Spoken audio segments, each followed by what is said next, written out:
कि लोग कोचिंग करवाते हैं, हम गाइडेंस देकर सिलेक्शन करवाते हैं। स्टार्टिंग जो बैच आया था सर सुपर 50 था, लेकिन अभी 250 प्लस बच्चे हो चुके हैं। अब 250 प्लस 18 राज्यों से। शुरुआत में 50 बच्चे थे इसके गुरुकुल में, और उस 50 में से 48 बच्चों का सिलेक्शन फर्स्ट टाइम पे इसने कराया। अगर एक बच्चा मैथ पढ़ रहा है, मैथ पढ़ते पढ़ते उसको कोई क्वेश्चन समझ नहीं आ रहा, तो मैथ रीजनिंग उनके सब्जेक्ट वाइज डाउट टीचर्स वहाँ पे अवेलेबल हैं कैंपसेस में। और मई के फर्स्ट वीक में मैं भी आऊंगा वहाँ पे, पूरे का पूरा 24 घंटा एज ए स्टूडेंट ही बिताऊंगा और पूरी ईमानदारी से बिताऊंगा। अगर बच्चे 10 घंटे पढ़ते हैं तो मैं भी 10 ही घंटे पढ़ूंगा, चाहे मैं पढ़ूं साइंस। मेरे प्यारे बच्चों, आप सभी को नमस्कार, आप सभी का स्वागत है इस सेशन में।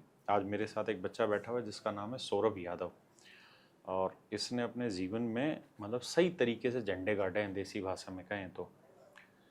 2017 में ये मेरे पास पढ़ता था मुखर्जी नगर पैरामाउंट, और उसके बाद इसने सिलेक्शन कितने सारे लिए। जब आज इसने मुझे बताया ये चीज़ें तो मैं जानकर हैरान रह गया, और आप भी सुनना। और उसके बाद जो चीज़ें हम बताने वाले हैं वो टोटली आपके काम की चीज़ें हैं। आपकी छोटी से छोटी ज़रूरत इस वीडियो में सामने आ जाएगी और आपको लगेगा कि जीवन का ये सबसे बेहतरीन वीडियो है जहां आपके काम की चीज़ें मिली। पहली चीज़ करते हैं कि इन्होंने एसएससी सीपीओ में सिलेक्शन लिया और ऑल ओवर इंडिया में एआईआर रैंक आई इनकी 79। एसएससी सीपीओ में एआईआर रैंक 79 आई। उसके बाद आईबी करके एक डिपार्टमेंट होता है जिसकी अभी इस समय करंट में भी वैकेंसी आई हुई है, एसए की भी और एसीआईओ की। और एसीआईओ का जो पेपर है वो अपने आप में बहुत खतरनाक होता है। तो आईबी एसीआईओ का पेपर भी इन्होंने निकाला हुआ है, सीडीएस 2 बार निकाला हुआ है, एचटेट सीटेट दोनों बार क्वालिफाई हैं।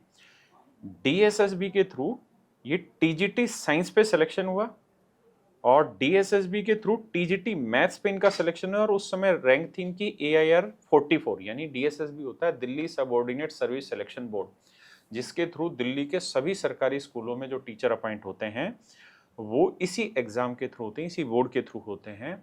और मजे की बात जानते हैं क्या, ये मैथ का टीचर बना और इसकी रैंक आई 44। और उससे भी बड़ी मजे की बात जानते हैं, इसकी पहला जो पोस्टिंग आई वो कहाँ आई? मुखर्जी नगर के सरकारी स्कूल में। ऐसा ही? बिल्कुल सर, मुखर्जी नगर के सरकारी स्कूल में, जहां से इसने मैथ की जर्नी अपनी स्टार्ट की हम जैसे टीचर्स के साथ। मेरे पास ये पढ़ता था 2017 में।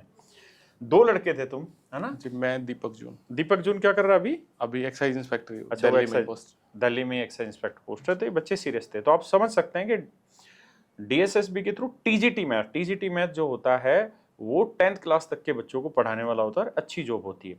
कैट क्वालिफाइड है, और आईआईएम ये कोझिकोडे यहाँ से है। उसके बाद मेरे बच्चे दिल्ली पुलिस कांस्टेबल में भी इनका सिलेक्शन हुआ था। उससे पहले इन्होंने लेबोरेटरी असिस्टेंट पुणे के भी एक एग्जाम क्लियर किया। जब ये अपनी नौकरी की तैयारी कर रहे थे तो इन्होंने लगभग हर एग्जाम दिया उस समय। और मजे की बात है कि लगभग मोस्टली एग्जाम इसके क्वालिफाई हुए, चाहे वो इकोनॉमिक्स ऑफिसर का भी एग्जाम क्लियर हुआ, लैब असिस्टेंट का एग्जाम क्लियर हुआ, जूनियर टेक्निकल असिस्टेंट का एग्जाम क्लियर हुआ। और अभी जो लेटेस्ट स्कोर है इसके, उनकी अगर हम बात करें तो अभी क्योंकि इसका ऑलरेडी इतनी सारी पोस्टों में सिलेक्शन हो रखा है, सीजीएल प्री इसने दिया 2024 का, उसमें 165 नंबर थे। और बड़ी जानकर आपको हैरानी होगी कि मेंस का भी रिजल्ट आ चुका है, उसमें 315 है। मेंस में 315, लेकिन बाकी इसने डीवी वगैरह, हाँ, इसने डीवी नहीं करना था, ना इसने कोई सरकारी नौकरी करनी थी।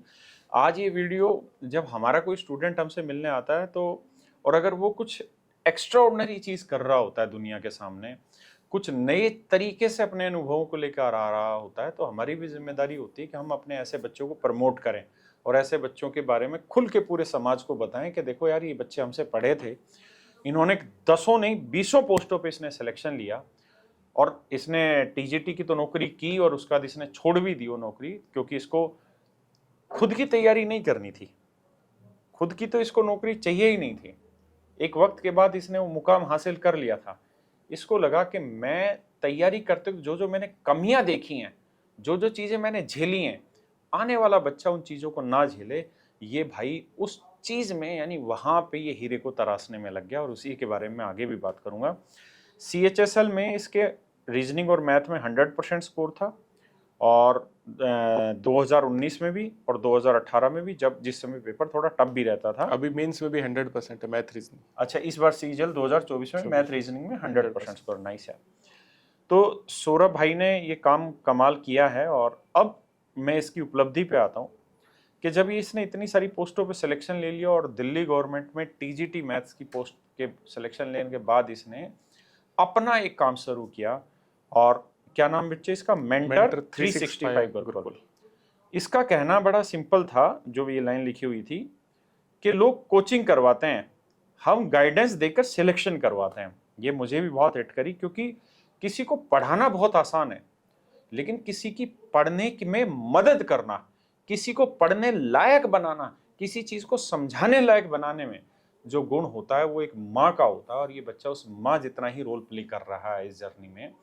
इसने अपने क्या बोला है, सुपर 50 करके ऑफलाइन स्टार्टिंग जो बैच आया था सर सुपर 50 था, लेकिन अभी 250 प्लस बच्चे हो चुके हैं। अब 250 प्लस 18 राज्यों से 18 राज्यों से इसके पास बच्चे हैं। और इसके साथ अच्छी चीज क्या है कि जो मेंटर 365 गुरुकुल इसने खोला हुआ है, ये ऑफलाइन गुरुकुल है, ऑनलाइन गुरुकुल नहीं, ऑफलाइन गुरुकुल है। इस ऑफलाइन गुरुकुल के थ्रू ये बहुत सारे बच्चों की जर्नी आगे बढ़ा रहा है, और चूंकि खुद इतने सारे एग्जामों में सेलेक्ट हो चुका है।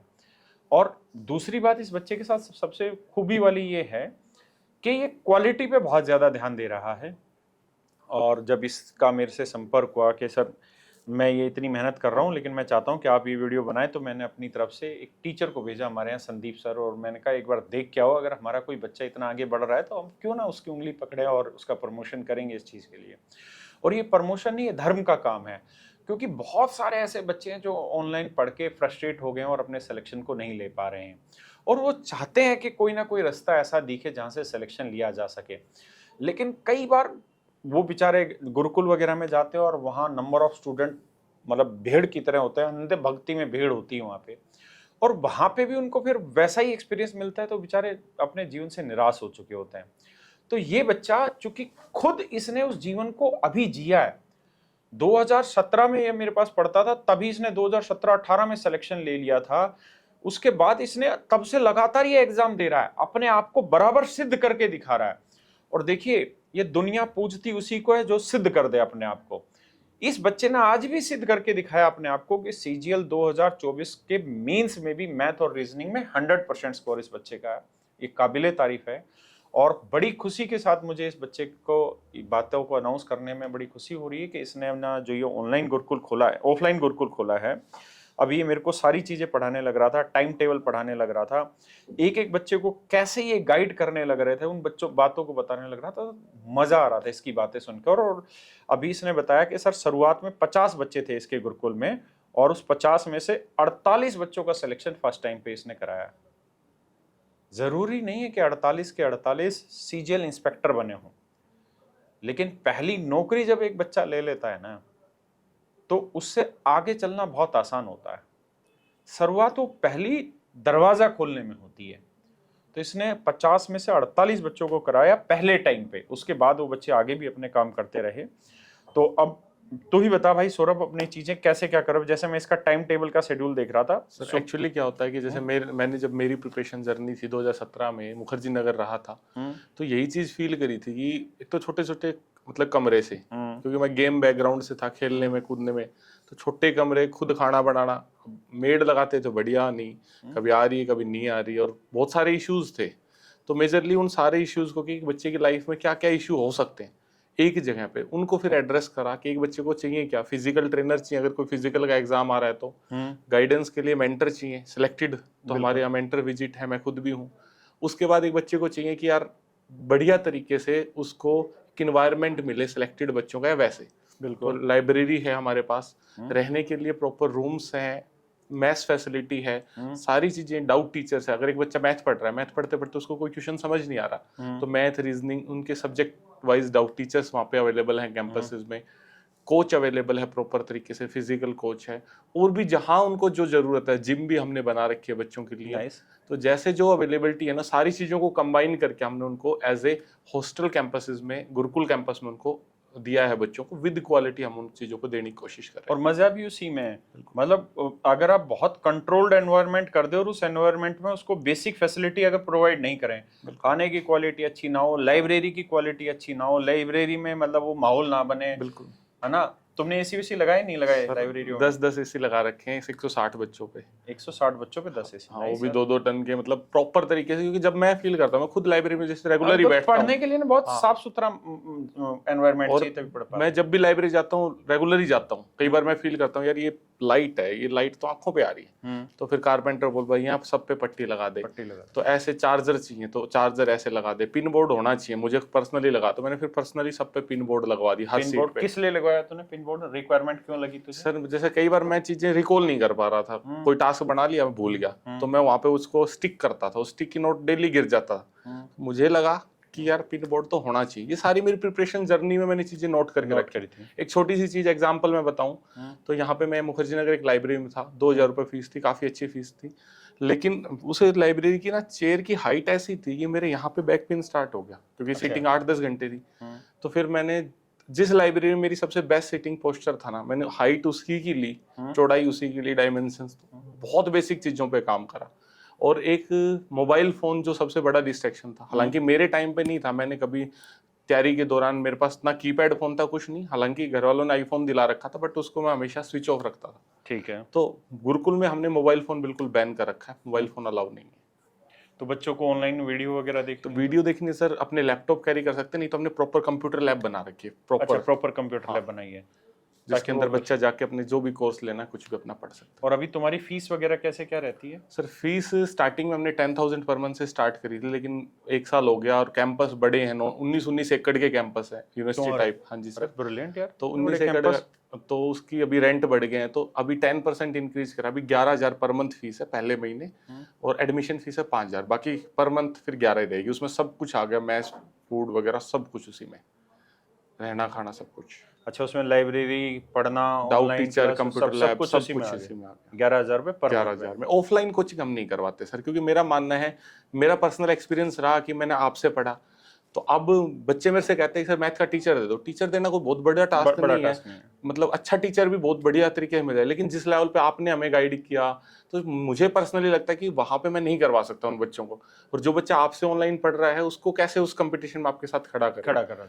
तो मैंने फिर उन बच्चों को पर्सनली बोलता हूँ भाई आप ऑनलाइन पढ़ो, हमने भी तो पढ़ा है, क्योंकि ऑनलाइन और हम ऑफलाइन उस टाइम थे तो भीड़ इतनी होती थी, हालांकि हम तो पहली बेंच में बैठने वालों में से होते थे, थोड़ा वहाँ उस टाइम पे भीड़ ज्यादा थी, तो लड़ झगड़ के पहले आते थे, लेकिन अब बहुत लोग उस टाइम पे भी उस पे पढ़ते थे प्रोजेक्टर पे। तो मुझे लगता है ऑनलाइन पढ़ना कोई गलत नहीं, जब सब्जेक्ट डाउट टीचर हैं। देखो, बदलते वक्त के साथ खुद नहीं बदलोगे तो फिर तो दिक्कत में ही जाओगे। बिल्कुल जरूरी है कि जैसे जैसे वक्त की जरूरत है वैसे पकड़ो। बहुत जरूरी है कि आप क्वालिटी एजुकेशन एक ही बार लो, है ना। वो ग्रेडिंग नहीं होनी चाहिए कि पहले इससे पढ़ लो फिर इससे पढ़ लो, चलो बाद में से नहीं, एक बार ठीक सी जगह पढ़ लो, मोर देन एनफ है। और गुरुकुल में सबसे अच्छी चीज जो मुझे लगती है वो ये कि जब बहुत सारे बच्चे पढ़ रहे होते हैं ना, उस रूटीन को फॉलो कर रहे होते हैं, तो वो काम आपके लिए आसान हो जाता करना, बहुत ईजी। और अगर आपको गाइड करने वाला एक ऐसा आदमी है जो 24 घंटे आपको देख रहा है, आपको समझ रहा है, और जिसने खुद भी सिलेक्शन लेके दिखाया है, तो वो ज्यादा बेटर गाइड कर पाता है। मैं अक्सर बच्चों से बात करते वक्त कहता हूँ, जो सिलेक्टेड बच्चे हमारे पास सुबह से शाम तक आते रहते हैं, कि यार तुम लोग जो गाइडेंस दे दोगे ना वो मैं नहीं दे पाऊंगा, क्योंकि मैं एक्साइज इंस्पेक्टर बना 2014 में, मेरे अंदर का स्टूडेंट मरे बहुत साल हो गए। तुम आज स्टूडेंट हो तो तुम्हें पता है कि स्टूडेंट की प्रॉब्लम क्या है, इसलिए बहुत सारे जो टीचर्स ये काम कर रहे हैं वो सक्सेसफुल नहीं हो पाते हैं, या वो सक्सेसफुल होंगे नहीं, कारण कि वो टीचर उस स्टूडेंट की लाइफ को बहुत अच्छे से नहीं जानते, है ना। स्टूडेंट की लाइफ को वही जान सकता है जो उस समय स्टूडेंट से होके गुजरा। और मैं तो यार तुझे ये कहूंगा, बड़ा सिंपल सी चीज, फीस तूने 11,000 कर रखी हो, 1100 या 12,000 कर ले या 15,000 हो, जो भी फीस हो, पता है हम तो हमेशा एक कहावत कहते हैं कि यार पैसे वसूल हो जाए ना तो मजा है, नहीं तो फिर सजा है। बिल्कुल सही बात है ना। अगर वो बालक 4 महीने तुम्हारे पास पढ़ गया या 5 महीने पढ़ गया, तो कुछ ऐसा होना चाहिए तुम्हारी तरफ से कि उसका सिलेक्शन हो जाए।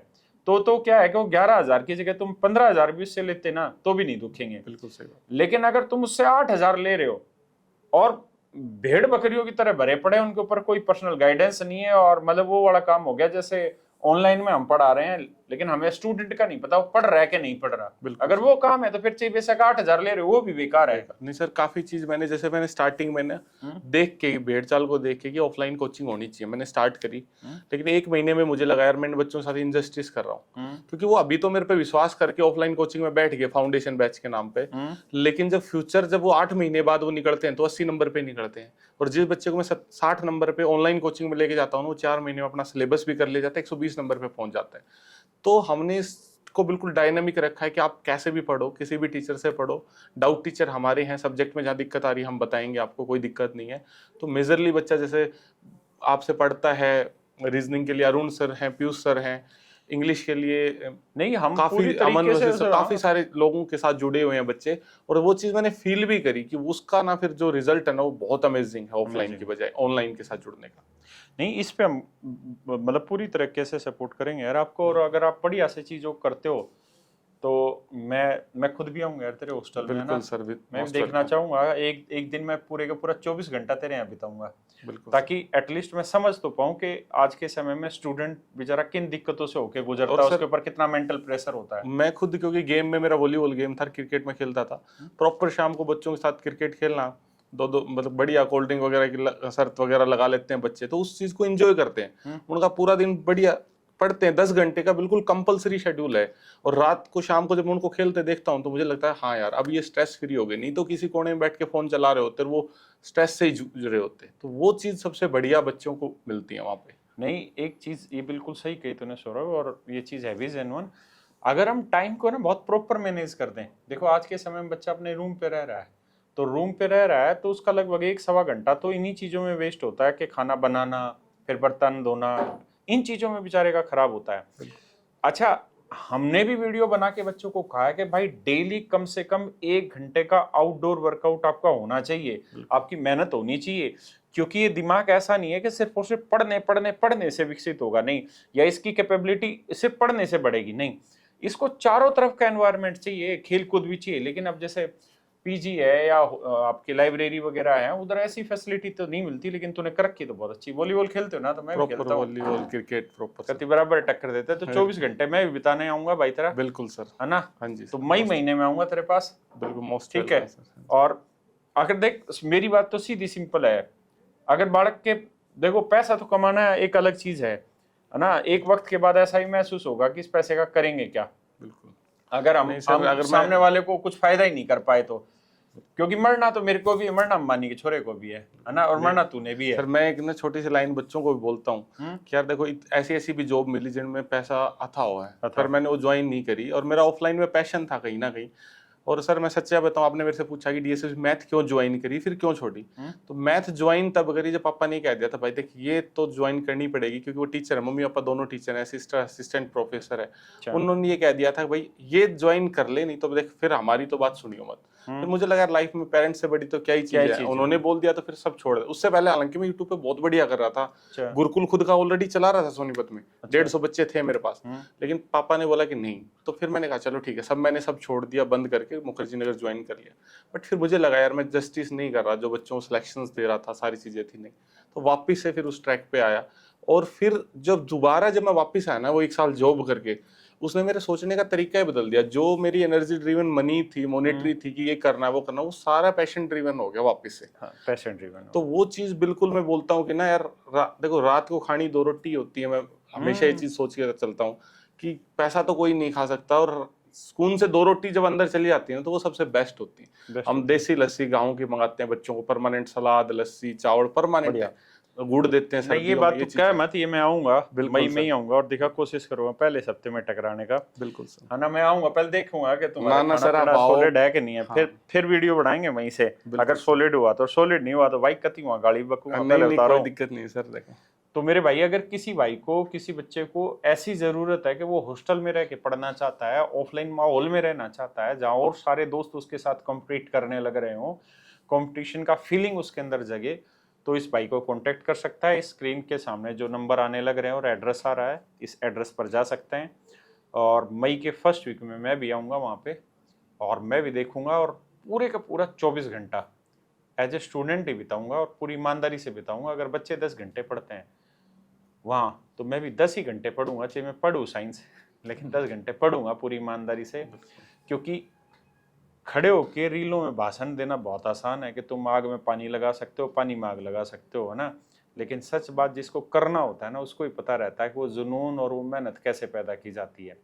तो एक बार फिर से हम उतरेंगे इसी दंगल में। मई के पहले हफ्ते में मैं इस भाई के पास जाऊंगा। तो आप में से जो भाई इंटरेस्टेड है वो इस भाई को कांटेक्ट कर सकता है। इसमें मेरा कोई रोल नहीं है। मेरा तो एक सिंपल सा एक सीधा लालच रहता है कि अगर हमारा कोई स्टूडेंट आगे बढ़ रहा है और आगे कुछ कर रहा है तो मेरी तरफ से उसको हमेशा सपोर्ट मिलती है। और ज़्यादा आसान तरीका ये है जो इस बच्चे ने चुना कि डायरेक्ट हमसे कांटेक्ट कर लिया कि सर मैं ऐसे ऐसे आपसे पढ़ा हुआ हूँ, मेरे याद भी आ गई शक्ल, और सर मैं ऐसे ऐसे चलाता हूँ, थोड़ा एक बार हमारे बारे में भी देखो, हमारी चीज़ों के बारे में देखो, हम क्या सही कर सकते हैं, क्या गलत कर रहे हैं। दूसरा तरीका ये है कि सामने वाले के बारे में ना उल्टा सीधा बोलने लग जाओ तो कंट्रोवर्सी हो जाए, कंट्रोवर्सी में फिर तुम हिट हो जाओ, लेकिन वो बेकार चीज़ है, वो फूड़ पड़ने की चीज़ें हैं। तो मज़ा इसी बात पे आएगा। तो मिलते हैं दोस्तों मई में इसी भाई के हॉस्टल में और खाएंगे उस दिन खाना इसके यहाँ पे। बिल्कुल सर, ठीक है, थैंक यू मेरे बच्चों, नमस्कार, धन्यवाद।